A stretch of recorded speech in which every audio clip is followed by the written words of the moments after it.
If I have multiple Cisco Catalyst switches in my environment and I'm interconnecting those switches, how is that going to work exactly if I have multiple VLANs?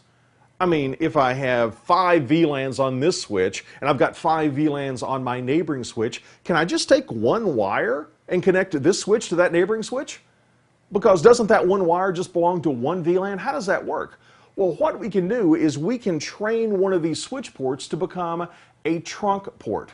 A trunk is a port that can carry traffic for multiple VLANs. How do we tell the frames apart on that trunk? Well, it depends on the trunking technology that you use. We're going to mainly focus on the IEEE standard of 802.1q. With 802.1q, we're going to be tagging, we're going to be adding some bytes to the frames flowing over this trunk. And we're going to be altering bits inside of these tag bytes to say, you belong to this VLAN and you belong to this VLAN. And when the far end switch gets those tagged frames, it's going to be able to look and see that, oh, this is part of VLAN 100. This is part of VLAN 110. Oh, by the way, I should mention that if we're doing .1q trunking, there's a special VLAN. There's one VLAN that does not get tagged. It does not have any extra bytes added to it as it flows across this trunk.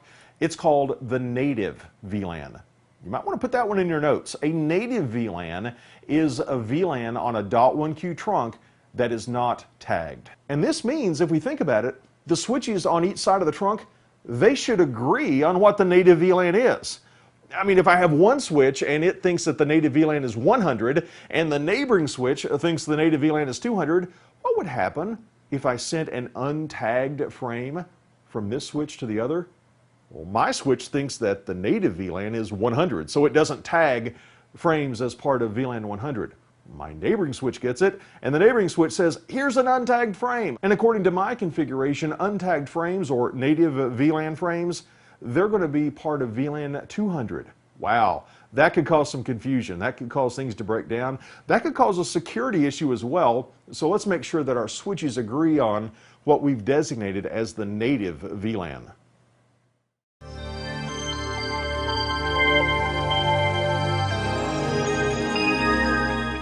In this topology that we've seen, each of our switch ports belong to a single VLAN, and that's great when we're connecting accounting or sales computers into the switch. They should belong to an appropriate VLAN. However, we're a little suboptimal in the way we're interconnecting our switches and the way the switch is connecting to the router.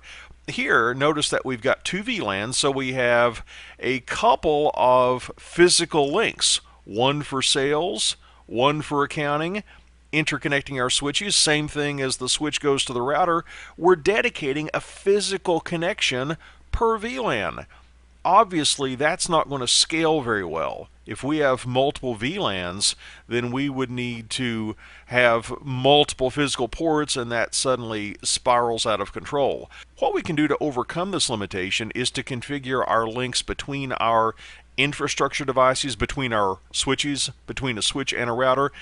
We can configure those links to use not access ports, but trunk ports. Here's what that would look like.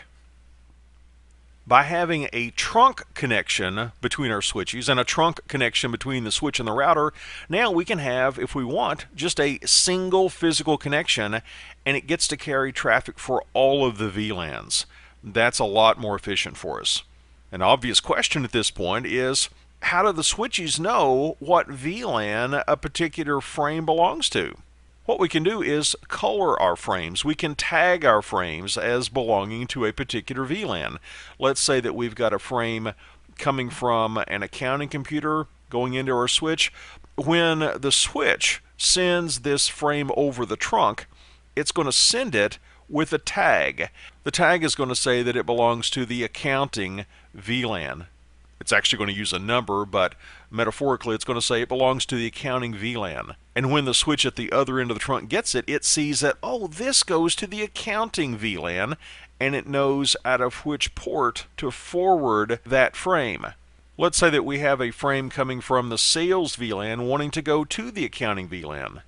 Here's our sales frame. It goes into our switch port. When the top switch is sending the frame down to the bottom switch, it's colored differently, it's marked differently. When the bottom switch gets it, it sees based on the tag on that frame that it belongs to the sales VLAN. It's going to send that frame down this trunk link to the router. The router is going to receive the frame in on one sub-interface, we're going to call it, and that sub-interface is just a logical division of a physical interface on our router, and we have one sub-interface per VLAN. We're using just a single interface. Maybe it's a fast Ethernet, maybe it's a gigabit Ethernet interface, but we're going to receive the sales traffic coming in on one sub-interface and send it back up another. And when the router is sending that frame out to the accounting VLAN, it's going to have it tagged as belonging to the accounting VLAN. It's going to be colored differently. It's going to go into the switch, and the switch is going to send it out an appropriate port to this accounting computer. To sum up what's happening here, we're using a single physical connection between our switches, between a switch and a router, to carry traffic for multiple broadcast domains. In this example, we're only using two VLANs, two broadcast domains, but we could carry dozens of VLANs if we needed to between these switches by coloring them differently. Now, we've been saying we're coloring them, we're tagging them. Let's talk about that with a bit more specificity. How exactly are we marking these frames as they go between our devices? What we're seeing on screen right now is the format of an IEEE 802.1q frame. This is how we're going to tag our frames as they travel between our switches. An 802.1q frame can add 4 bytes, 4 tag bytes to our regular Ethernet frame.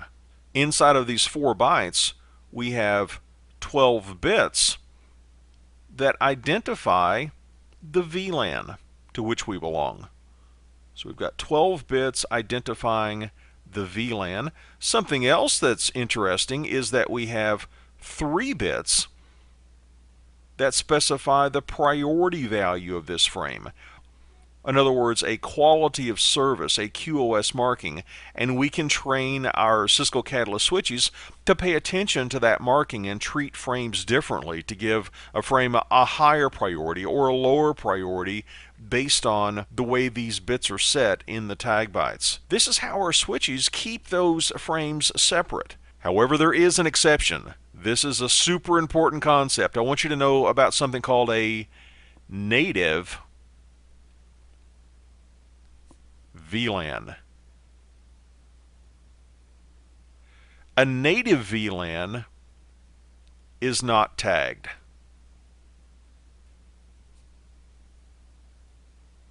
There is no tag on our native VLAN that flows over a .1q trunk. All of the other VLANs are tagged. And when we configure our trunk, we can specify what VLAN is the native VLAN. Of course, this implies that both switches, the switches at each end of a trunk, they need to agree on who the native VLAN is. Can you imagine? The one switch says the native VLAN is 100, the other switch says the native VLAN is 200. Well, I'm sending a frame that's untagged. I'm a switch and I think the native VLAN is 100. It's received by a switch that thinks the native VLAN is 200 because it's not tagged. And that other switch sends my frame out of a VLAN 200 port. That's not what we want. So we need to be super careful and make sure that our switches agree on what the native VLAN is for a specific trunk. Now that we have an overview of how we can send traffic for multiple VLANs over a single physical connection, over this special trunk connection between our switches, let's see how to set it up.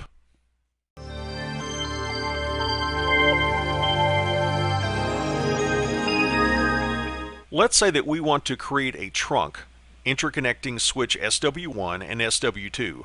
Specifically, the encapsulation type we want to use is IEEE 802.1q. When we set up a trunk port on a switch, we can specify a specific mode of operation. We've already seen the access mode. The access mode says to a port, you are an access port. You're going to belong to one VLAN. If we say that a port is operating in trunk mode, we're forcing it to be a trunk, but there's something else that's subtly happening in the background. We are sending out Dynamic Trunking Protocol, or DTP frames, to the far end of this link. We're trying to negotiate the formation of a trunk. Yes, we're statically configuring ourselves as a trunk, but we're attempting to negotiate a trunk with the far side. And if that far side is a Cisco switch and it's configured to respond to DTP frames, a trunk is going to be formed. However, that trunk might not be formed if the far end is a Cisco switch and it's configured for no negotiate. It does not respond to DTP frames, or maybe it's a non-Cisco switch that doesn't even understand DTP. And because we might not be positive what's happening on the other end of the link, many people like to use the dynamic mode. The dynamic mode says, I'm willing to be a trunk port if the other side agrees, but if the other side does not agree, I'll be an access port. Notice that we have two types of dynamic modes. There is dynamic desirable and dynamic auto. Dynamic desirable says, I'm willing to be a trunk, and I'm even going to initiate the negotiation of this trunk formation. In other words, I will send out, I will originate DTP frames. The other option is dynamic auto. Dynamic auto says, I'm willing to respond to DTP frames. If somebody sends me a frame saying, hey, let's negotiate a trunk, I'm good with that. Let's form a trunk, but I will never initiate that negotiation. Dynamic auto will never originate this DTP conversation. Now that we understand these different modes of operation, let's consider some of the different combinations and permutations. What if one side is set to one mode and the other side is set to another mode? Let's say, for example, that SW1 in our example is set to an access mode. It really doesn't matter what SW2 is set to. If one side is set to access, a trunk is not going to be formed. What if SW1 is set to trunk mode and SW2 is set to dynamic desirable? Well, trunk is going to be sending out DTP frames. Dynamic desirable is also going to be sending out DTP frames, and dynamic desirable is willing to become a trunk. In this case, yes, a trunk will be formed. If SW1 is set to trunk, it's going to send DTP frames. Those are going to be seen by SW2 set to dynamic auto, perhaps. Dynamic auto is not going to initiate DTP frames, but if the other side initiates those frames, yes, dynamic auto will form a trunk. So if one side is set to trunk and the other side is set to dynamic auto, a trunk will be formed. If both sides are set to trunk mode, they're both sending DTP frames and they're both statically operating as a trunk, yes, a trunk will be formed. What if both sides are set to dynamic desirable? They're both willing to become a trunk, and they're both initiating those DTP frames. They're both initiating the negotiation, so a trunk will be formed. If one side is set to dynamic desirable and the other side is set to dynamic auto, only the dynamic desirable side is going to be initiating those DTP frames, but they'll be responded to by the other side. A trunk will be formed. And finally, dynamic auto on both sides, a trunk will not be formed here, because even though both sides are willing to become a trunk, they're only willing to become a trunk if the other side initiates that negotiation. It reminds me of when my wife and I are trying to decide where to go out and eat somewhere. I'll say, where do you want to go eat? Oh, I don't really know. I'm not really craving anything. Where do you want to go eat? Oh, I don't know. Why don't you pick? I picked last time. Why don't you pick? Neither one of us suggests a restaurant for a very long time, and as a result, we don't go anywhere. Same thing happening here. Nobody is initiating the negotiation.